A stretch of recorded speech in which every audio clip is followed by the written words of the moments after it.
Do Evangelho segundo São Mateus. Naquele tempo disse Jesus aos seus discípulos esta parábola: o reino dos céus é semelhante a um pai de família que, ao romper da manhã, saiu a contratar operários para a sua vinha.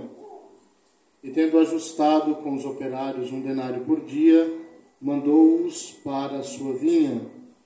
Tendo novamente saído cerca da hora terceira, viu outros que estavam na praça ociosos, e disse-lhes: ide vós também para a minha vinha, eu dar-vos-ei o que for justo. E eles foram. Saiu outra vez cerca da hora sexta e da nona, e fez o mesmo. E cerca da 1ª saiu ainda. E encontrou outros que estavam de costas direitas, e disse-lhes: por que estáis aqui todo o dia ociosos? Eles responderam: porque ninguém nos contratou. Ele disse-lhes: ide vós também para a minha vinha.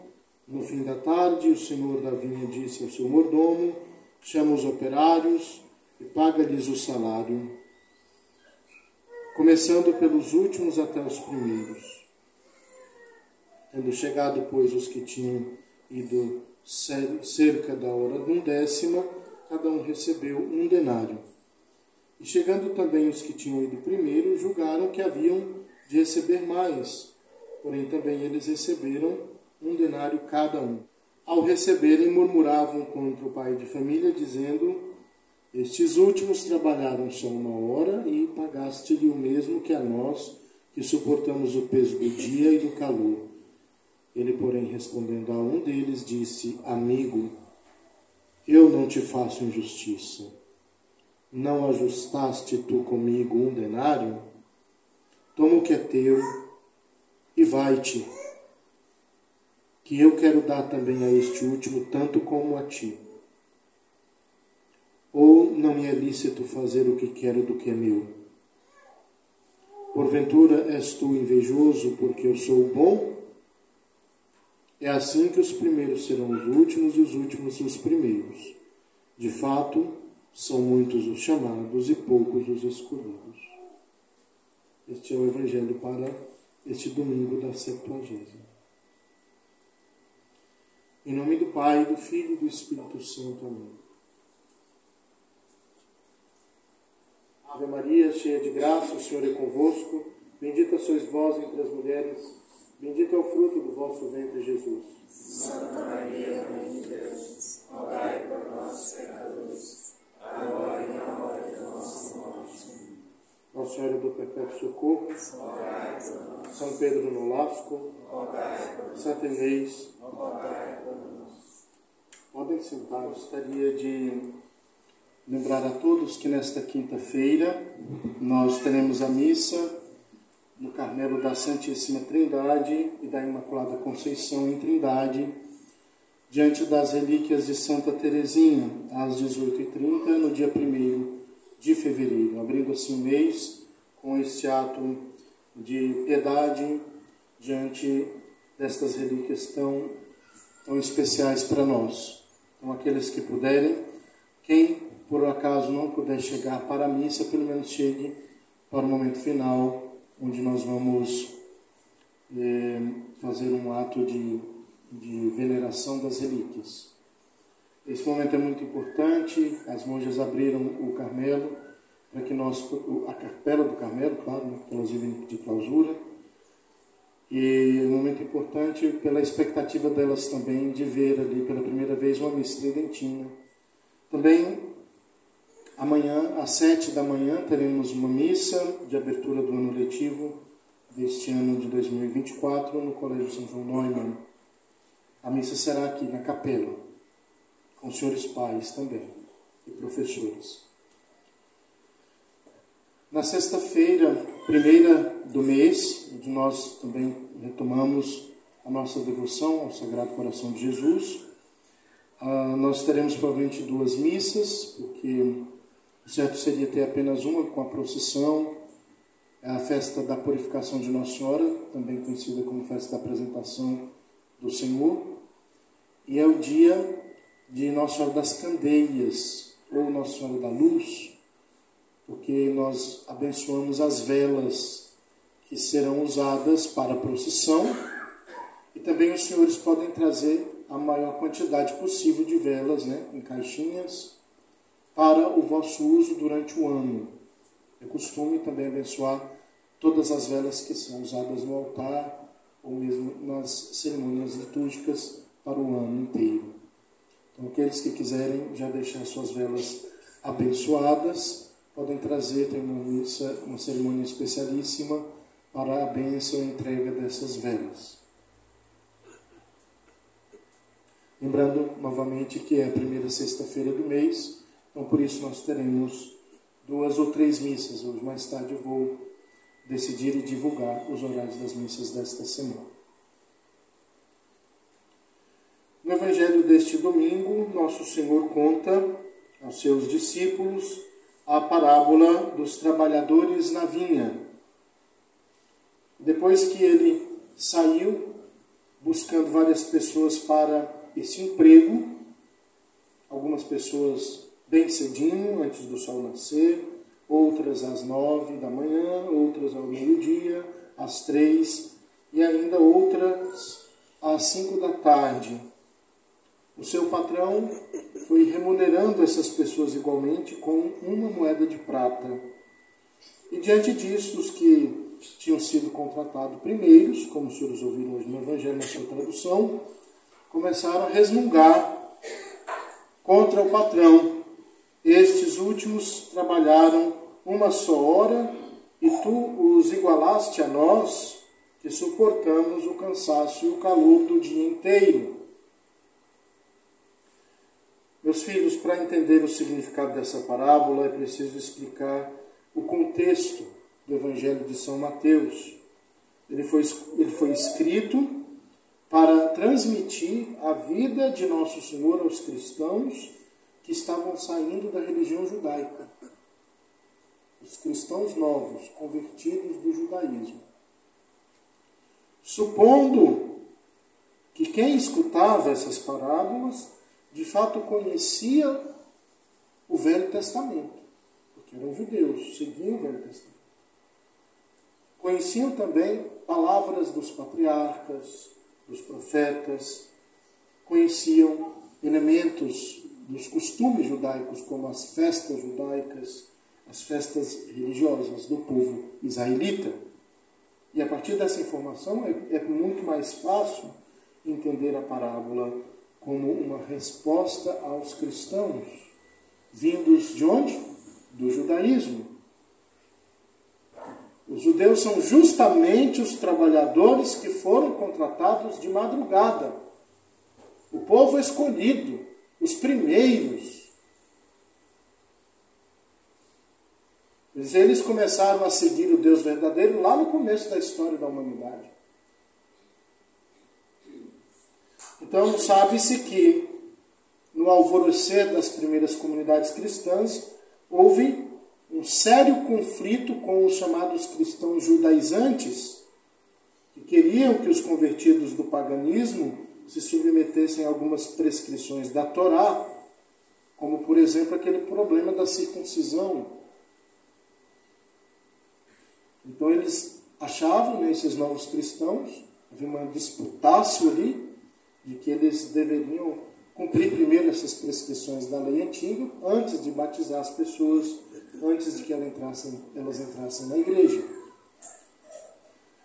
E a controvérsia foi resolvida naquele episódio do Concílio de Jerusalém, no qual os apóstolos decidiram não inquietar os pagãos que se convertem a Deus, mandando tão somente abster-se de carnes sacrificadas aos ídolos, dos sangues, da carne dos animais sufocados e das uniões ilícitas. Isso já lá no começo da igreja. Esta clareza, essa decisão tomada em concílio. Então, ao comparar o reino dos céus ao patrão, que premiou tanto os primeiros trabalhadores quanto os que foram contratados depois com a mesma recompensa, Nosso Senhor já resolvia essa dificuldade futura, ilustrando o quê? O quanto Deus é generoso, que se dá todo aos homens, sejam os judeus, sejam os pagãos, sejam os primeiros, sejam os últimos. Santo Tomás de Aquino, comentando este evangelho, o divide em duas partes. Primeiro, a contratação e depois a remuneração. Com relação à contratação, percebe-se como Deus quer que todos os homens se salvem e cheguem ao conhecimento da verdade. Esse é o contrato que Deus deseja firmar conosco. O dia de que fala o Evangelho simboliza tanto a história da humanidade, o percurso dos acontecimentos. Deus chamou de madrugada, isto é, chamou Adão, de Adão até Noé. Outros na hora terça, de Noé até Abraão. Outros na hora sexta, de Abraão a Moisés. E outros ainda na hora nona, de Moisés até a vinda de Cristo. Quanto à história de cada homem também em particular, é o símbolo este dia. Alguns o Senhor chama de madrugada, ou seja, lá na infância. Outros na hora terça, que é a adolescência. Outros na hora sexta, que é a idade adulta. Outros ainda na hora nona, que é a velhice. E outros ainda chamam na última hora, como chamou, por exemplo, o ladrão, ao lado da cruz. A última hora. Quanto à remuneração, a moeda de prata de que fala o Evangelho é a vida eterna. O patrão é Deus Pai e o administrador é Deus Filho. Ao distribuir a recompensa, o patrão dá uma moeda de prata aos trabalhadores, mostrando que a recompensa eterna será igual para todos. Mas em que sentido se pode dizer isto? Santo Tomás também explica. A bem-aventurança pode ser considerada quanto a um objeto, e então ela é uma só para todos, uma moeda de prata. E quanto também há participação do objeto, então ela é diferente, pois nem todos participarão dela do mesmo modo, conforme está escrito em João capítulo 14. Na casa de meu pai existem muitas moradas. É como se muitos fossem à procura de água e um carregasse um vaso maior do que o outro. O rio está disponível a todos, mas nem todos levarão a mesma quantidade. Assim, quem tem a alma mais dilatada, mais caridade recebe. Veja bem que isso também acontece com aquela doutrina que explica as pessoas que morrem em estado de graça. Por exemplo, os santos passaram uma vida totalmente dedicada. Ou uma pessoa que recebeu perdão na última hora, no leito, e talvez nem pôde falar, nem pôde se confessar, mas o padre foi e deu os sacramentos e a indulgência, a absolvição com indulgência plenária. Essas duas pessoas vão se salvar? Vão, mas vão ter graus de glória diferentes. E ainda para entender o que diz Santo Tomás, pode servir de apoio a parábola dos talentos, na qual o Senhor retribui a cada um de seus servos de acordo com o seu trabalho. Embora pareça, essas duas passagens não estão em contradição. Deus, que é como um oceano infinito, é capaz de preencher totalmente tanto uma tampinha de garrafa quanto um copo, uma piscina ou uma baía inteira. De fato, o objeto da bem-aventurança é um só, Deus mesmo. No entanto, a participação de cada um nessa recompensa será diferente, pois cada um amou Deus de forma diferente. A grande lição desse Evangelho é recordarmos que a recompensa divina não é merecida por nenhum de nós. E por isso todos devemos viver um ato de contínua gratidão a Deus. Isso se vê quando Deus responde à murmuração dos primeiros trabalhadores. O patrão lhes pergunta se então eles estão com inveja. No original da língua grega, a expressão do autor é oftalmos poneiros, que quer dizer, literalmente, um olho mau, olho ruim. Daí que vem essa expressão, a pessoa com o olho ruim, invejoso. Esse termo, que também já foi consagrado pela linguagem popular, descreve uma atitude espiritual. O invejoso, quando vê alguém feliz, se entristece. Perde a sua alegria. Nosso Senhor denuncia que esse remordimento interno é causado por uma mentalidade mesquinha, a mesma mentalidade do fariseu que acha que é digno do reino dos céus. Ele se esquece que todos os que se salvarem o serão por pura misericórdia de Deus e que até os méritos que alguém pode adquirir só são possíveis à graça divina. Por isso é importante dirigir o olhar ao Senhor em meio ao cansaço, à fadiga, às perplexidades do dia a dia e dizer: Senhor, eu não mereço, mas deixe-me trabalhar pelo vosso reino, viver o cansaço do dia a dia por vosso amor. É importante lembrar também que hoje nós celebramos a festa desses dois grandes santos, São Pedro Nolasco e Santa Inês. Os santos nos ajudam a viver esta relativização das coisas mais valiosas que nós temos. Especialmente Santa Inês, nessa segunda comemoração da sua data litúrgica, poucos dias ela já foi comemorada, mas pela sua importância na vida dos primeiros cristãos, dos primeiros mártires, ela hoje nos deixa tocar pelo seu testemunho, a sua martiria, a sua testemunho de Deus.